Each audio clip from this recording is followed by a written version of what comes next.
After all, the best way to do something, learn something, is to teach it.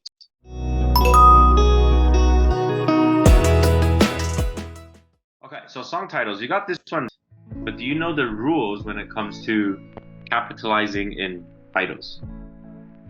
Like for words like by, the, and a, like they don't need to be capitalized. Okay, so that's a good mention. A, and the called in grammar. Right? Prepositions on, for, by, in, a and the 叫做什么 articles. Okay, 记得 articles. And maybe you haven't heard this before, but now you know, right? Now you know. So yes, you don't capitalize any articles or prepositions, but there's one more rule. The first and last word always has to be capitalized. And anything in the middle that's important will always also have to be capitalized. But what if the last word is an article or a preposition? What do you think? What if the last word is the or an or a? Do we capitalize? Yes. Yes, good. Because the first rule is first and last word. So 不管怎么样, that supersedes everything else. Associate. The storms that occurred more and more frequently in recent years was associated to global warming. Okay, the storms that occurred more and more frequently. Is there a better way to say that? The storms that gained frequency. Gain frequency is one, yep. Okay, so or I was just thinking the storms that have, we need that word first, that have become more frequent in recent years were, right? Because you said storms, so 是不是这边是要 were, subject verb agreement, yeah. Were associated with global warming. Okay, very good. This is what I need you to do. Okay, keep making mistakes like this so that when you rewrite it in the next time, this will be natural. The natural sentence will be always good. So let's read it again with the changes. Storms that have become more frequent in recent years were associated with global warming. Good. So much better. Next. A few bad scores dragged down the average score of our class. Good. A few bad scores dragged out. Okay, so here, the only suggestion, even though there's nothing wrong here, use a stronger adjective here. Right? We learn words like subpar. You can just one word make your whole sentence sound a lot better. So just try to remember formal versus informal, stuff like very, right? Really avoid that when you're writing. Okay, next, beverage. Beverage. The beverages sold quickly under the scorching sun. Good. The beverages sold quickly. No, that's fine. Good. Scorching is a good word. Next. A lot of bias. A lot of people believe that AI has algorithm bias. Okay, so we can change this a little bit. A lot of, that's three words that we can replace with just one word, right? Many people believe that AI has, right? Has is a word here. We can actually use a stronger word, right? Displays, shows, or exhibits. Exhibits algorithmic bias. Algorithmic bias, because we're trying to describe the algorithm. Okay, so read it again. Many people believe that AI exhibits algorithmic bias. Very good. Sounds so much better. Remember, he went to Harvard and he was like, oh yeah, my art teacher wasn't the best, my astrophysics teacher didn't explain it the best. So he's giving examples of why. But don't forget, what is his point? Those who can do can teach. Those who are actually good at doing stuff, who are geniuses, who are born to be good at something, they're actually bad teachers. Actually, we have to demystify. So we start here. It wasn't. Wait, we had ignorance too. Yeah. So where do we stop? Elite, boast, we talked about these. Gravity. Oh, did we stop here? Second? Yeah. Okay. So 他给了3点，就像一样three reasons. First, he's saying, okay, here are the 3 things you should keep in mind when choosing a good teacher. Okay, so first is, how long has it been since the teacher studied the material? Okay, and now we get to second. Consider how difficult it was for the educator to master the material. We often gravitate toward prodigies like Einstein because their expertise seems so effortless. That's a mistake. We should be learning from overachievers, the people who accomplish the most with the least natural talent and opportunity. In high school and college, I competed as a springboard diver, and I once asked an Olympian if he had a trick for learning to do 3.5 somersaults. His answer: go up in a ball and spin fast. He was so naturally talented that he never had to learn the mechanics. He simply did it. The most useful explanation I got was from my coach, Eric Best, who had spent 7 years trying to get that dive right and was able to talk me through the physics and stunning clarity. The physical limitations that prevented him from becoming an Olympic caliber diver himself led him to gain the knowledge to become an Olympic caliber coach. Very good. Okay, so these 2 paragraphs, summarize it in your own words. I mean, what does it say? Because its main point lies here. And then it says that people that are very, very talented can't coach because they haven't experienced how hard it is for normal people to do stuff. But then those who have experiences, they're successful when they don't have that much talent, is a good coach because they struggle and they know how to overcome the struggles. And for them, it's kind of like they know most of the techniques and stuff normal people can do to make them successful.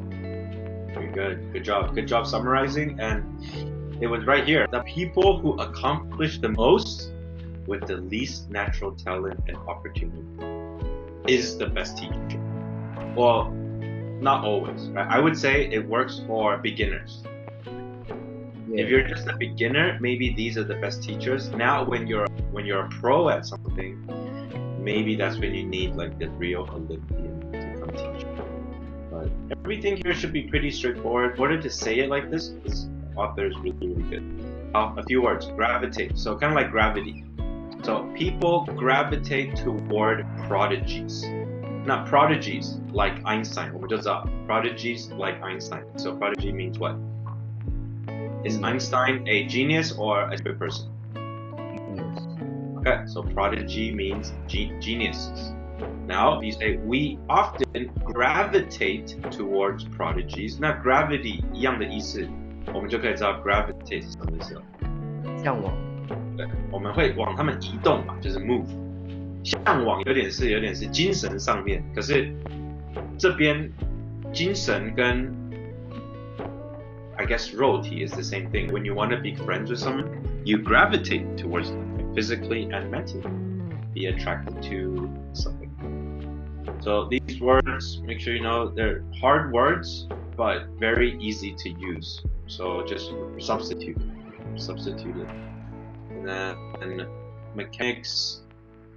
中文我们会说一些像什么 How do we say mechanics in Chinese?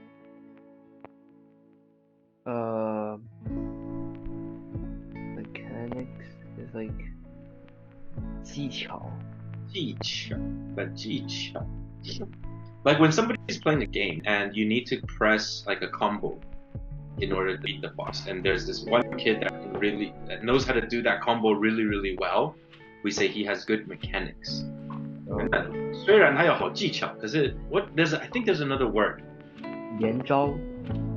Yeah, that's a combo 是连招，可是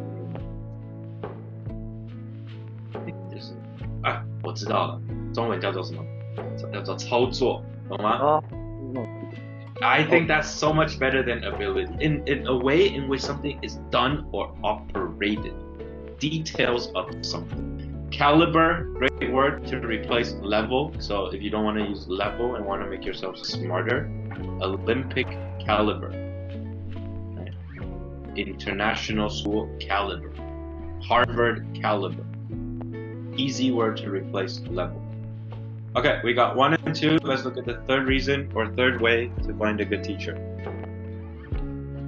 Third, focus as much on how well the teacher communicates the material as on how well the teacher knows the material. Communication is especially hard for experts teaching basic classes. That might be one reason. Evidence shows that when college students take an introductory class with a lecturer who's not on the tenure track, they go on to get higher grades in a more advanced class in that subject. Okay, so tenure process. This is why I recommend creating separate tenure tracks for teachers and researchers.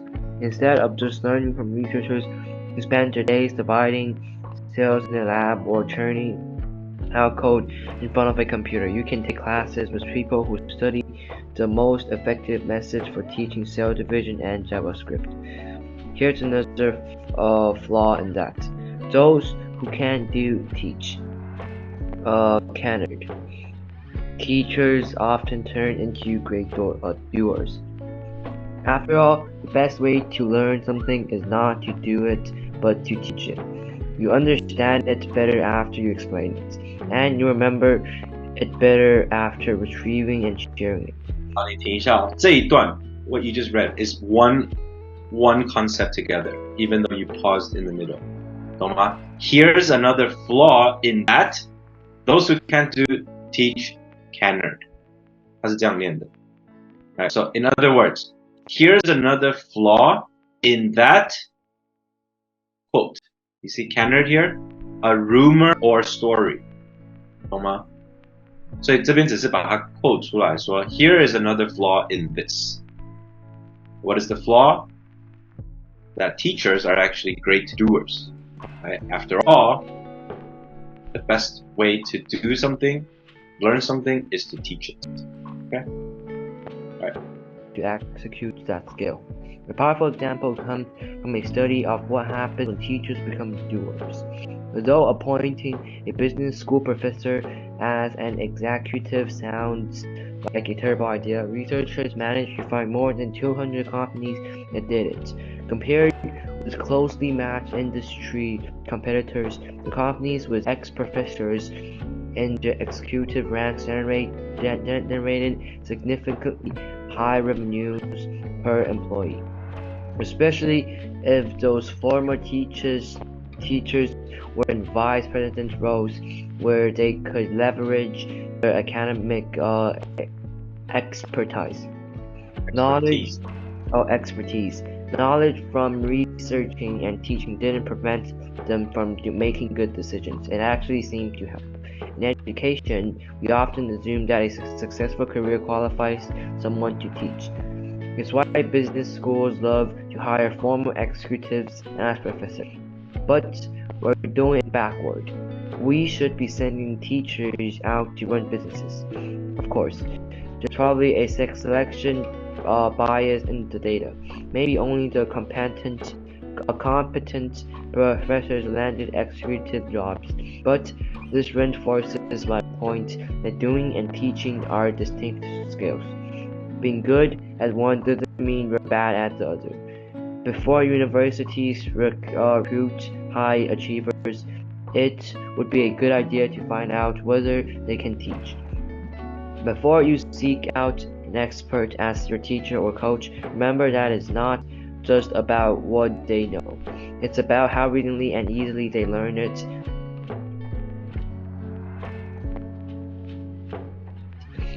Studies of world-class scientists, musicians, athletes, and artists revealed that they didn't have top teachers or coaches from a young age. They started with a teacher or coach who made it fun and enjoyable to learn. Being a great physicist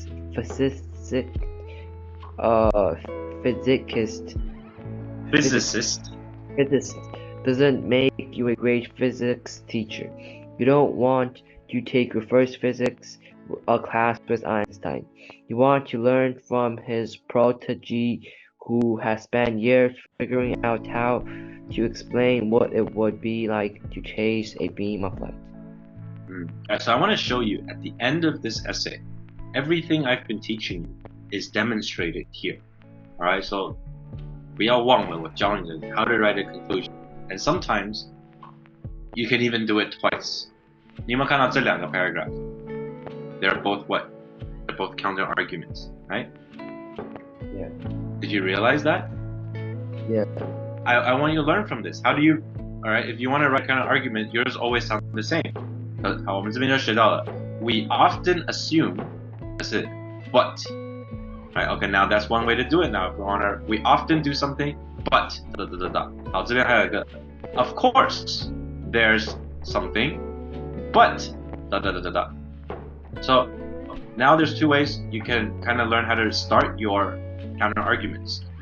Right? And then another thing I always tell you to do in your conclusion is what?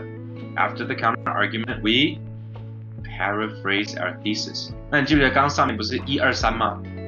你看他这边是不是直接重新再讲，用不同的方式讲 ？Remember, it's not what they know, it's about how recently and how easily they learned it. Not recently, easily 就回去就是 paraphrase 了 and then clearly they communicate it. So everything I taught you is demonstrated in a New York Times article. 然后最后一个 ending hook. Why did he mention Einstein? Why?